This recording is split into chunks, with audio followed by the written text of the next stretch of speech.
진시황, 불로초 많이 들어봤죠. 너무 식상하기도 한데 오늘 이렇게 힘들게 오신 분들을 위해서, 그리고 이 강의를 듣고 있는 분들을 위해서 제가 이 강의 말미에 아주 마술처럼, 마법처럼 지금 젊음과 건강을 유지할 수 있는 비법을 제가 알려드리려고 하니까 졸리시겠지만, 식사하시고 졸리시겠지만 잘 들어주시기 바랍니다.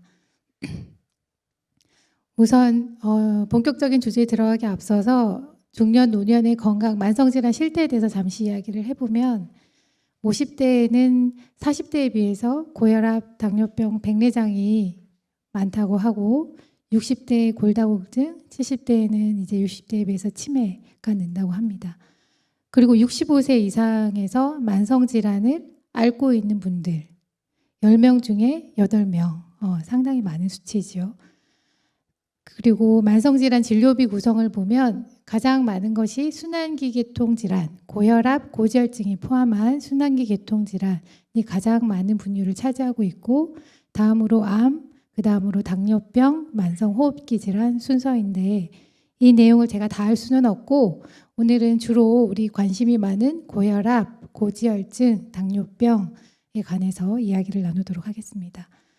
고지혈증 많이 이야기 들어보셨죠? 고지혈증은 말 그대로 기름이 피 속에서 높아지는 병, 고지혈증 이렇게 정의합니다.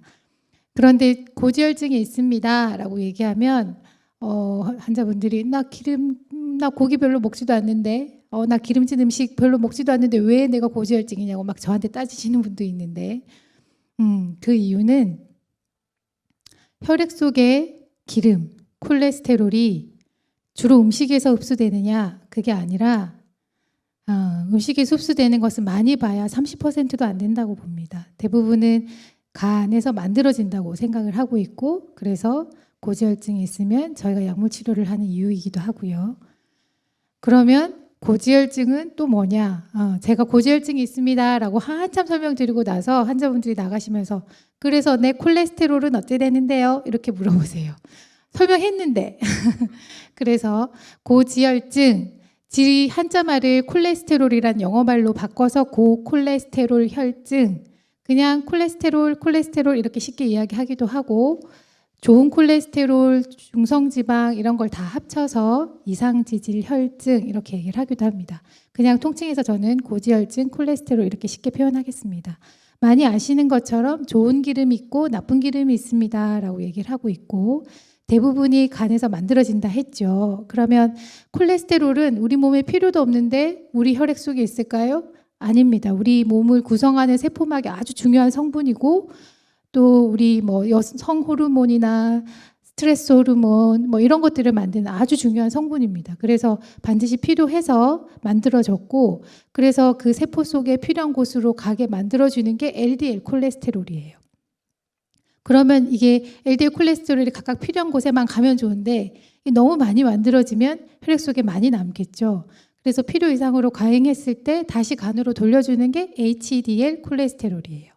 그러니까 HDL이 많으면 혈액 속에 LDL을 조금 없애주니까 좋다 이렇게 표현을 하는 거고, LDL이 필요 이상으로 많아서 혈액 속에 둥둥둥 떠 있으면 혈관에 기름때를 끼게 하니까, 그래서 LDL 콜레스테롤은 나쁘다, HDL 콜레스테롤은 좋은 콜레스테롤 이렇게 설명을 드립니다. 그러면 언제 약을 먹느냐? 약을 먹는 기준이 우선 표가 나오면 조금 복잡합니다. 그죠? 사람들에게 일관적인 수치를 적용하지 않습니다. 이미 혈액 질환이 있는 분들, 중풍 이미 있거나 이미 심장혈관에 스텐트를 하셨거나 이런 분은 저희가 좀 더 낮게, 그리고 나는 고혈압, 담배도 안 피고 나이도 젊고 그런 분들은 조금 높아도 지켜봅니다. 일반적으로 보통 나쁜 콜레스테롤 130을 기준으로 합니다. 그러면 이제 진단받았다. 저희가 이제 이런 교육을 하지요. 식사 어떻게 하세요? 우선은 살을 빼야 됩니다. 체중이 아주 중요하거든요. 그러니까 칼로리 계산, 고칼로리 음식을 피하세요. 그리고 기름기 있는 음식을 먹지 마세요. 이렇게 얘기를 합니다. 콜레스테롤이 많은 음식, 의외로 잘 모르시는 분들이 있으시더라고요. 저는 잘 알겠지 이렇게 생각을 했는데 주로는 달걀, 알류의 노른자에 콜레스테롤이 많이 함유되어 있어서 일주일에 한 2개 정도만 노른자 드시고 흰자는 좋습니다. 혹은 노른자와 흰자를 구분할 수 없는 작은 알, 생선알 같은 그런 것도 좋지 않습니다. 또는 곱창, 고기의 껍데기, 기름 좋지 않습니다. 생선 내장이나 오징어, 장어 가능하면 드시지 않는 게 좋습니다. 이렇게 설명을 드리고, 그리고 아까 슬쩍 얘기했던 고중성지방 혈증이라는 다른 콜레스테롤 높은 질환이 있는데 중성지방을 높이지 않기 위해서 당질 섭취를 조심하세요. 알코올 제한하세요. 그리고 섬유질은 많이 먹으면 먹을수록 좋습니다. 채소는 충분히 드시고 싱겁게 드세요. 싱겁게 먹는 것이 고지혈증에 직접적으로 영향이 있지는 않지만 주로는 고지혈증이 있는 분들이 혈압이 높은 경우도 많이 있기 때문에 싱겁게 드세요. 이렇게 설명을 드립니다. 그러면 내가 먹는 음식에 뭐가 얼마나 들었는지는 알고 있어야 우리가 이렇게 먹을 수 있지 않겠습니까? 그래서 마트에 가시면 뭐 라면을 사든 과자를 사든 무엇을 사든 영양 표시라는 영양 정보를 알려주는 아주 작은 네모난 표가 있어요. 정말 작아서 솔직히 돋보기 안 끼고는 잘 안 보이는 아주 작은 표인데 거기 보시면 열량이 어떻고 여기 소금이 얼마나 들었고 당은 어떻고 지방은 어떻고 단백질은 어떻고 이런 것이 이런 정보를 저에게 주게 되어 있어요. 정보를 주고 있고 근데 주의하실 점은 위에 있는 그 총 내용량 200g 이 총 내용량에 대한 정보를 주는 경우도 있고 아니면 총 내용량은 1000g인데 이것을 한 번 먹는 양 200g에 대한 정보를 주기도 해요. 그러니까 그걸 잘 보시고 내가 무엇을 먹고 있는지를 알고 먹어야 합니다. 그 다음에 이제 혈압도 역시 혈관의 압력이 높은 병 고혈압입니다. 정상 혈압 수치는 120에 80이고 고혈압은 140보다 크거나 90 이완기 혈압이 90보다 크거나를 고혈압으로 저희가 진단합니다. 혈압을 아무 때나 재서 이렇게 크다 고혈압 땅땅 진단하지 않습니다. 혈압을 측정할 때는 안정기, 휴식기 혈압이 기준이고 안정되었을 때 내가 혈압을 재었는데 날짜를 달리하여 2번 이상 수축 혈압이 140이 넘는다 혹은 이완기 혈압이 90이 넘는다 그러면 저희가 고혈압으로 진단합니다. 보시면 2018년도 통계 자료인데 우리나라에서 20세 이상 고혈압이 있을 것이다 추정이 1200만 명인데 제대로 조절이 된다 절반밖에 안 됩니다. 충격적이지 않습니까? 그런데 고혈압은 아까 제가 140, 90 이런 숫자 얘기 드렸죠. 왜 이거를 140, 90에서 치료를 하냐면 연구를 해봤더니 115, 수축혈압 115, 이완결합 75부터 수축혈압이 20 증가할 때마다 이완결합은 10 증가할 때마다 머리가 아파요 그래가 아니라 심장과 뇌 혈관 질환으로 인한 사망률이 2배씩 증가하기 때문에 적어도 140에 90에서는 우리 치료해야 되겠다. 약물 치료해야 되겠다. 생활요법 치료 시작해야 되겠다. 이렇게 기준으로 잡은 것입니다.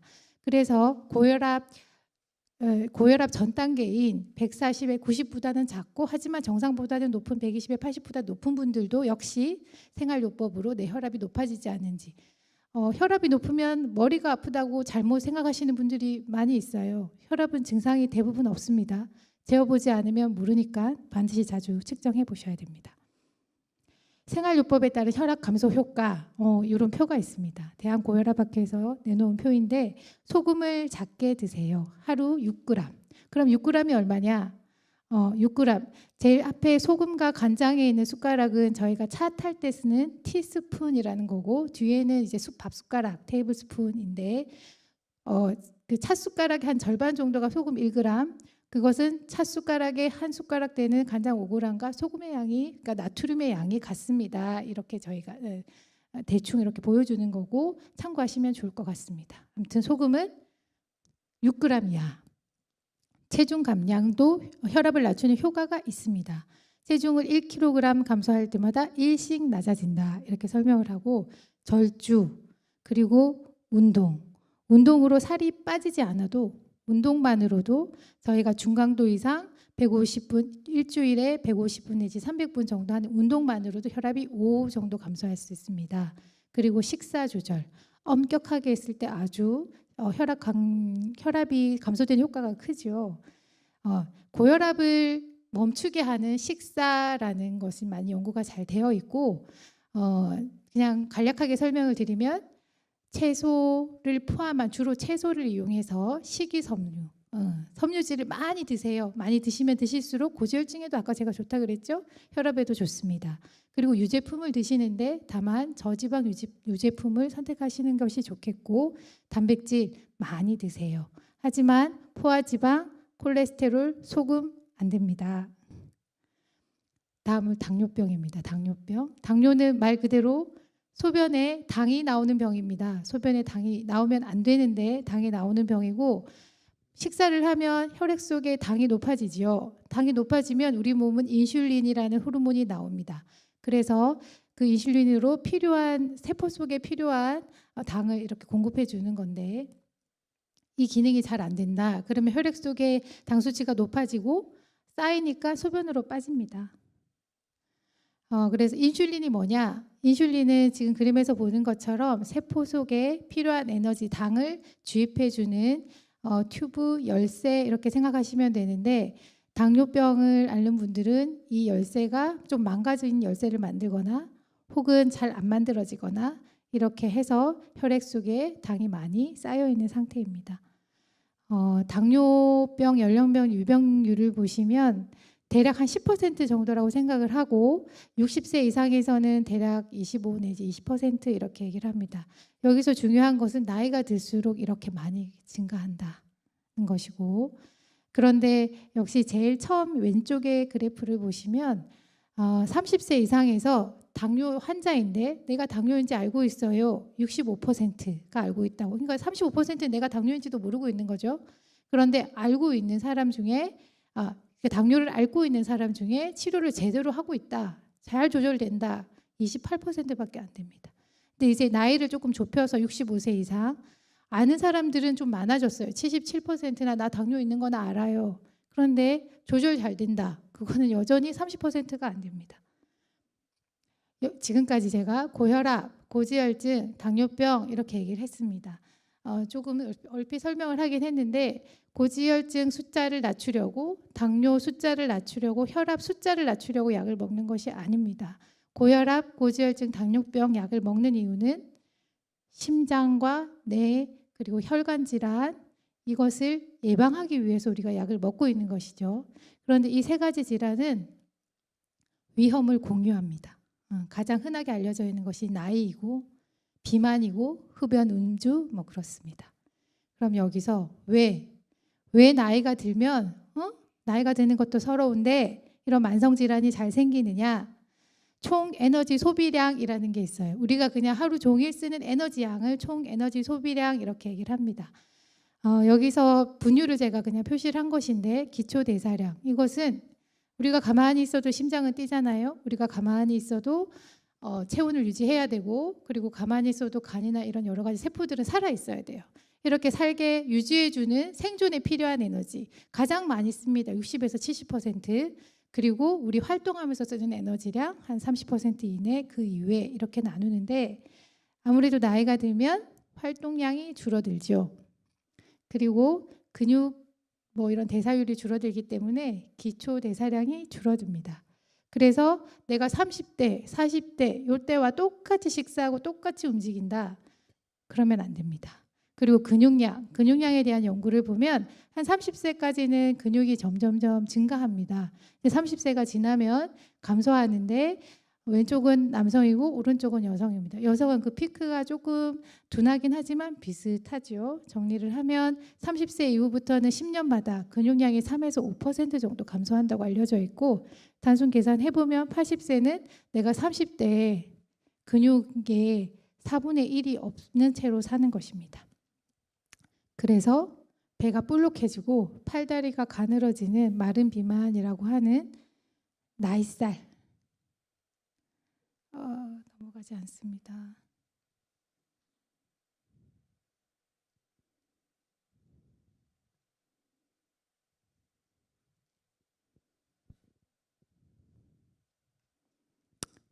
예, 말을 이어서 그냥 하겠습니다. 그게 딱 기다릴까요?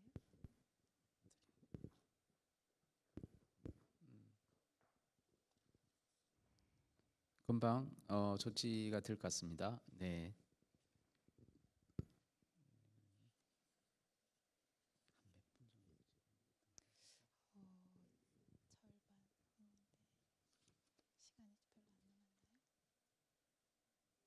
자, 이제 다시 화면 돌아서니까 교수님 시작해 주십시오. 예. 네. 네, 그래서 나잇살이라는 것이 이렇게 찌게 됩니다. 그런데 우리 다이어트 하면 식사, 칼로리 줄이고 작게 먹잖아요. 그렇게 하면 뼈 양이 감소하고 근육량도 감소하고 그래서 신체 기능이 악화되고 노쇠하게 됩니다. 그래서 중년 이상의 다이어트는 예전의 다이어트와는 조금 다른 방법으로 살을 건강하게 빼야 됩니다라고 설명을 드리죠. 뭐 이거 몇 년 전에 우리 저탄고지, 지금도 유행하죠. 저탄고지 다이어트를 지금도 많이 하는데 이게 아주 새로운 다이어트 방법은 아닙니다. 옛날에도 있었고 이 연구는 각 다이어트별로 체중을 빠지는 효과를 비교한 것인데 가장 왼쪽에 있는 것이 저탄고지 다이어트, 가장 오른쪽에 있는 것이 저지방 다이어트, 그리고 세 번째가 칼로리를 1600칼로리, 뭐 1600kcal, 1800kcal 이렇게 제한하는 가장 병원에서 많이 하는 저칼로리 다이어트. 보시면 0을 기준으로 밑에 있는 네모나 동그라미도 있고 위에 있는 네모나 동그라미도 있는데 살을 빼는 사람도 있고 똑같은 다이어트 했는데 살이 찌는 사람도 있었어요. 그래서 이 사람들 중에 살이 잘 빠지는 사람들을 쫙 봤더니 무슨 다이어트법을 막론하고 그 다이어트 방법을 열심히 따른 사람들은 살이 빠지더라. 뭘 해도 체중이 빠지긴 하는데 중요한 것은 그 다이어트가 제한하는 방법을 잘 따라야 한다. 그런데 저탄고지 맞는 분도 아주 드물게 있긴 하지만 그것을 계속 할 수 있는 분이 그렇게 많지 않아요. 지속할 수가 없거든요. 그래서 병원에서는 별로 추천하지는 않죠. 그래서 저칼로리, 원푸드, 특정한 식사법 그렇게 하면 근육량이 줄어들으니까 기초대사량이 줄고 요요 현상이 생기고 지방량이 느는 다이살이 생기게 됩니다. 그럼 우리 근육량 키워야 되잖아요. 근육량 키우려면 단백질을 많이 드세요. 이렇게 얘기를 하고 또 중요한 게 운동입니다. 운동. 이 연구는 70세 이상 일주일에 1시간 정도밖에 움직이지 않아요 하는 비만인 70세 이상의 사람을 4군으로 나눠서 한 사람은 유산소 운동, 한 군은 근력 운동, 그리고 한 군은 다 이렇게 시켜봤어요. 시켜봤더니 체력이 운동의 종류를 막론하고 유산소 운동이나 근력 운동을 해도 체력이 증가하더라. 다 같이 하니까 더 좋아지더라. 그리고 어떤 운동 방법을 해도 살이 빠지더라. 이렇게 얘기를 합니다. 그러니까 보통은 살이 빠지면 근육량이 빠져서 체력이 없어지고 막 면역력이 약해지고 이것이 문제인데 운동을 하니까 이렇게 되더라. 이렇게 얘기를 합니다. 그래서 운동의 이점은 체지방 감소, 근육량을 증가하고 만성질환을 개선시키고 그리고 근골격계 내분비 대사 기능을 향상시키고 노화를 방지하고 면역 기능을 향상시킵니다.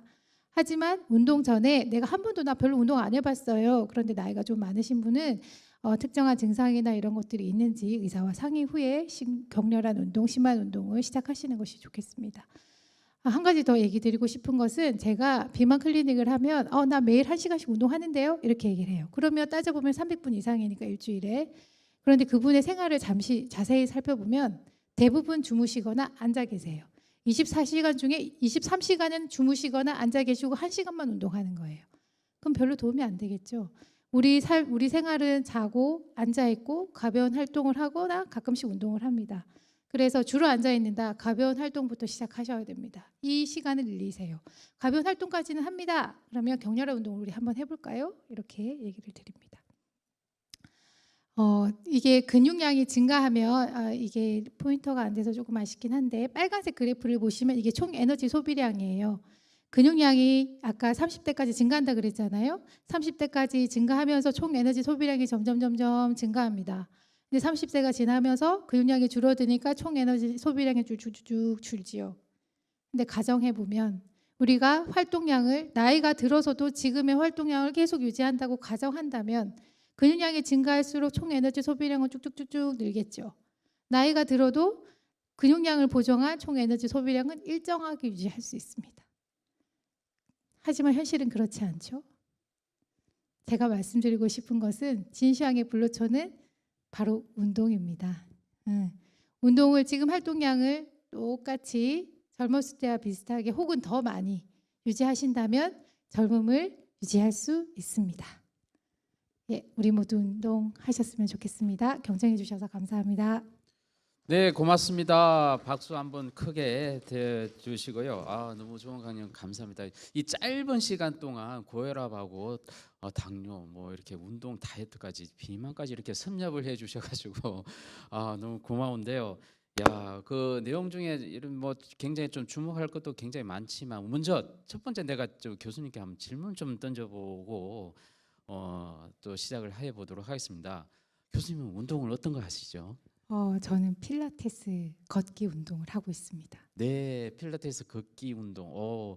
필라테스는 좀 쉽지 않은데 걷기 운동은 좀 할 것 같습니다. 저는 숨쉬기 운동 네. 주로 하고 있습니다.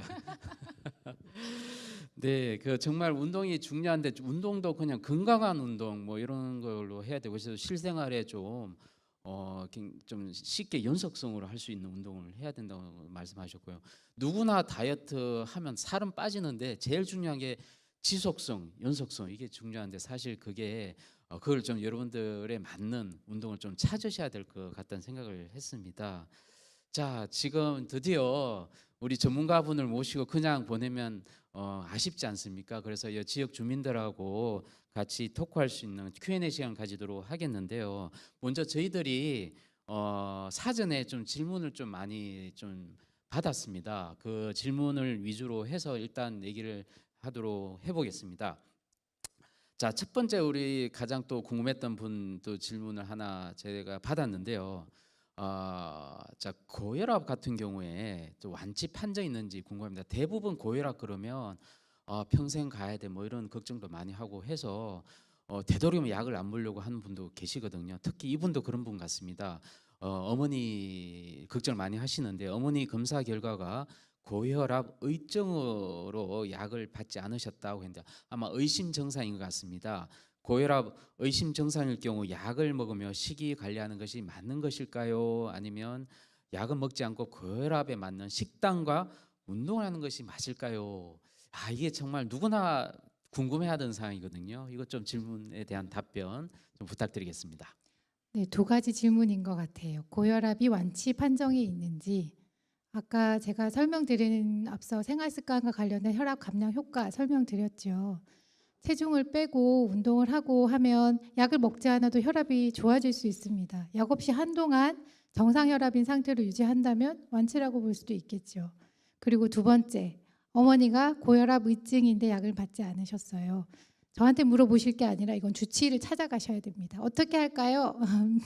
그런데 우선 저한테 오셨다면 고혈압 의증이라는 병은 없죠. 제가 고혈압 정상, 고혈압 전 단계, 고혈압 이렇게 세 가지 진단명이 있습니다. 그것에 어디에 해당하는지 어머니가 고혈압에 해당하는 진단명에 해당하는 그런 혈압 수준을 가지고 계시다. 한 3개월 정도 열심히 해볼 수 있습니다. 운동하시고 식사 조절하시고 해볼 수 있지만 했는데도 안 되더라. 혹은 내가 그게 유지가 잘 안 되더라. 약을 드셔야죠. 그럴 때는 고혈압 약을 드셔야 됩니다. 고혈압 환자분들 중에 약을 먹게 하는 게 정말 정말 어려운데 약을 시작하는 것이 제가 항상 드리는 말씀은 약을 안 먹는다고 환자가 아닌 게 아닙니다. 라고 설명을 드립니다. 필요할 때는 반드시 약물 치료를 하셔야 됩니다.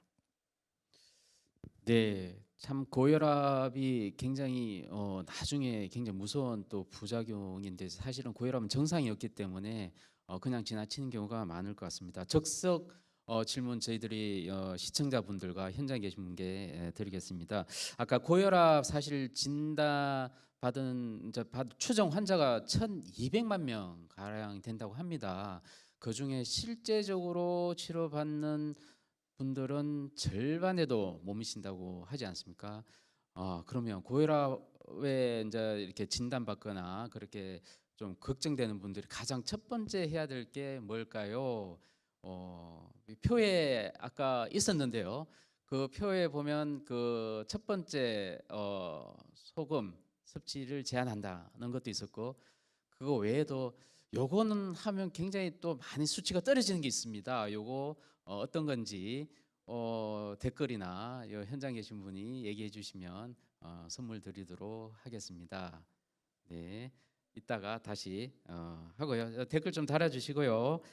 이런 게 좋습니다. 저희들 생방송하면 이렇게 적석해서 제가 하고 싶은 댓글 달도록 하겠습니다. 네, 뭔가요? 네, 맞습니다. 네, 교수님 맞죠? 네. 네. 네, 교수님께서 아까부터 운동을 굉장히 강조하셨는데, 자, 운동이고요. 자, 또 두 번째 또 질문 또 들어가 보도록 하겠습니다. 야, 당뇨, 또 고혈압 환자, 또 이 합병증 발병 확률은 기관별로 어떻게 되나요? 이분 기관별로 물어보네요. 굉장히 좀 많이 아시는 분 같아요. 네, 오래 앓을수록 합병증 발생 확률이 높아지나요? 라는 질문인데요. 어떻게 되나요? 어, 우선 합병증 발생과 합병증이 있는 사람에서 가장 중요한 위험 인자는 유병 기간이 맞습니다. 많이 오랫동안 질병을 앓을수록 합병증이 많이 생기는 거는 맞는데, 그런데 이것이 단순 기간의 문제는 아닌 것 같고, 오래 앓으셨던 분은 조절이 잘 안 되는 경우가 많습니다. 대부분 이제 처음에는 당뇨 이러면 엄청 열심히 조절하시고 운동도 하시고 하시다가 시간이 지나면 약을 늘리지, 약을 뭐 약 더 주세요 뭐 이런 식으로 인슐린 맞고 뭐 이런 식으로 넘어가시면서 조절에 대해서 별로 둔감한 경우가 많거든요. 그래서 저는 내가 일찍 진단을 받았어도 내가 조절을 잘 한다면 고혈압 진단이지만 그 약을 먹어서 고혈압이 아닌 분만큼 조절을 잘 한다면 합병증 발병 위험을 낮출 수 있다고 확실히 얘기 드릴 수 있을 것 같습니다. 네. 자, 우리가 그 당뇨, 고혈압 얘기를 하겠지만 또 고지혈증 얘기를 또 하셨지 않습니까? 고지혈증이 상당히 참 애매모호한데 운동을 하더라도 계속 고지혈증 생긴 분들도 계실 텐데, 그런 걱정 때문에 주로 또 혈액순환이 좋다고 하는 건강 보조식품을 먹는 경우도 굉장히 많지 않습니까? 이에 대한 질문입니다. 자, 고지혈증에 오메가3가 도움이 될까요? 하는 건데요. 또 고지혈증이 높으면 또 고혈압과 관련이 있나요? 라는 질문입니다. 답변 좀 부탁드릴게요. 네. 고지혈증 아까 좀 복잡하다고 얘기 드렸죠. 고지혈증 좋은 콜레스테롤, 나쁜 콜레스테롤, 중성지방. 그래서 고지혈증 중에 고중성지방 혈증에는 고용량 오메가3가 도움이 될 수 있습니다. 낮추는데 도움이 될 수 있는데 아까 제가 주로 얘기 드렸던 LDL 저밀도 콜레스테롤을 낮추는 데는 오메가3가 별로 도움이 되지 않습니다. 그리고 고지혈증이 높으면 고혈압이 오나요? 고지혈증 환자가 반드시 고혈압이 있는 건 아닙니다. 근데 앞서 설명드린 것처럼 위험 요인을 같이 공유하는 경우가 많습니다. 비만하거나 나이가 많거나 이런 요인들을 같이 공유하고 있는 경우가 많아서 고지혈증 환자들이 고혈압을 많이 가지고 있기는 합니다. 네, 지금 저 장내에 이제 우리 많은 분들 오셨는데, 혹시 그 궁금증 있으면 손 들고 얘기해 주시면 제가 또 궁금증 해결하도록 하겠습니다. 자, 고혈압 아까 우리가 그 의증이라고 얘기했지만 참 이게 진단이 쉽지는 않을 것 같은데, 집에서 계속 혈압계 재가지고 혈압이 높다 해서 고혈압이라고 생각하는 분들 꽤 있지 않습니까? 실제로 고혈압 진단을 받으려면 어떻게 해야 되는 건가요? 예, 제 생각에 고혈압은 진단이 어려운 게 아니고 진단이 너무 쉬워서 치료를 잘 안 받으시는 게 아닌가 이런 생각이 들어요. 왜냐하면 가족용 혈압계 요즘 아주 쉽게 살 수 있고 혈압은 어디든 아주 쉽게 측정할 수 있습니다. 그래서 아주 어려운 검사로 진단하는 병이라면 이렇게까지 제가 치료를 시작하기 어렵지 않지 않을까 이런 생각이 하는데, 가장 좋은 거는 가족용 혈압계, 보통 손목용도 있고 팔뚝용도 있는데 팔뚝으로 재는 가족용 혈압계를 사시는 것을 추천합니다. 고혈압 환자분에게는. 그리고 혈압은 아무 때나 재는 게 아니라고 얘기 드렸죠. 운동하고 나서, 뭐 싸우고 나서, 막 아플 때 혈압이 높아집니다. 그럴 때를 저희가 고혈압 진단 기준으로 잡지 않고 안정기, 휴식기 혈압을 진단 기준으로 잡기 때문에 일어나자마자 주무시기 전에 가장 내가 안정되었고 나의 상태가 비슷한 이 시간에 혈압을 측정하시라고 얘기 드리고, 가정용 혈압으로 재는 혈압의 진단 기준은 병원과 조금 달라서 수칙 혈압을 135를 기준으로 합니다. 그래서 내가 혈압을 쟀는데 요즘 135가 자꾸 넘어요. 그러면 병원에 가셔서 내가 고혈압 환자인지 약은 먹어야 되는지 지켜봐도 되는지 꼭 주치의와 상의하셔야 됩니다. 네, 그 시간이 금방 또 지나가서 이 Q&A 시간을 곧 마쳐야 될 것 같은데 딱 하나만 질문을 하고 마무리하도록 하겠습니다. 자, 수축기 혈압이 150대 계속 유지되고 있다고 합니다. 그 정도는 고혈압일 것 같은데 고혈압 수치를 관리해도 계속 올라간다고 하네요. 아이고 어떡하냐? 고혈압 수치를 낮추고 유지할 수 있는 방법 좀 알려주시죠. 확실한 방법이 있죠. 이분은 약을 드셔야 됩니다. 아하. 고혈압 치료, 고혈압 약물 치료를 하셔야 되는 분입니다. 예. 심내혈관 질환을 예방하기 위해서는 약물 치료를 하셔야 됩니다. 네, 약물 치료 꼭 해 주시고요. 약물 치료를 기준으로 하고 또 이제 운동이나 음식을 해야 될 것 같습니다. 그렇죠? 네. 네, 정말 시간이 금방 흘려서 좀 아쉽기는 하지만 앞으로 이런 Q&A 시간 여러분 통해서 많이 소통을 했으면 좋겠습니다. 교수님 친절하고 귀에 쏙쏙 들어오게 해 주셔서 공부점 모두 좀 해결된 것 같습니다. 감사합니다. 고맙습니다. 오늘 이렇게 좋은 자리 마련해 주셔서 박수로 좀 서주시고요. 네, 감사합니다. 고맙습니다. 혹시 마지막으로 당부의 말이나 인사말 하고 마무리하도록 하겠습니다. 운동, 규칙적인 운동 반드시 꼭 하셔서 계속 오랫동안 지금 건강하신 그 건강을 잘 유지하실 수 있었으면 좋겠습니다. 감사합니다. 네, 고맙습니다.